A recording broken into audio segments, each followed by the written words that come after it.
അണ്ണാ, ഇതേ ആനയും പുനിയും കാട്ടുപോത്തൊക്കെ അങ്ങ് നാട് പിടിച്ചിട്ടോ. ഇവിടെ എങ്ങനെ ഇരുന്നാലേ നമ്മൾ പട്ടിണി കിടന്ന് ചത്തുപോകും. തീറ്റയില്ല, വെള്ളമില്ല. നമുക്ക് വല്ല കാഴ്ച ബംഗ്ലാവിലും പോകാൻ ചേട്ടാ. അവിടെ ആണെങ്കിൽ നമുക്ക് സർക്കാർ ചെലവിൽ കഴിഞ്ഞുകൂടെ? ഈ കാഴ്ച ബംഗ്ലാവ് എന്നൊക്കെ പറഞ്ഞാൽ വലിയൊരു സ്ഥലമല്ലേ ചേട്ടാ. അവിടെ നമ്മൾ രാജാവല്ലേ, രാജാവ്. അത് തന്നെയാടാ ഞാനും ആലോചിച്ചുകൊണ്ടിരുന്നത്. ഈ കാഴ്ച ബംഗ്ലാവിലൊക്കെ ഇന്നലെ വരെ നമ്മളായിരുന്നു രാജാക്കന്മാർ.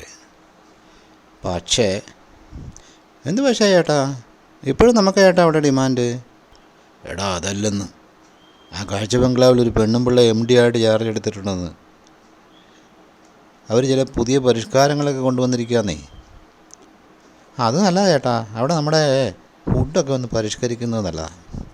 എടാ അതല്ലെന്ന്, അവിടെ ഇനി സൗന്ദര്യമുള്ള മൃഗങ്ങൾ മാത്രം മതിയെന്ന്, നമ്മളെ ഒന്നും വേണ്ടെന്ന്. നമ്മൾ കറുത്തവരല്ലേ, നമുക്ക് സൗന്ദര്യമില്ലെന്ന്.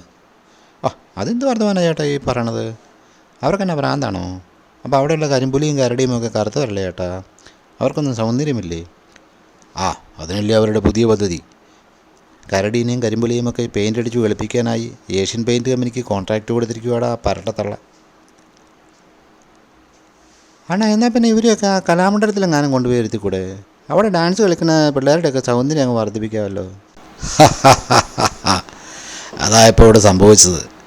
മൃഗശാലയിലിരിക്കേണ്ടവരെ കലാമണ്ഡലത്തിൽ കയറ്റിയിരുത്തി അനുഭവിക്കുക തന്നെ.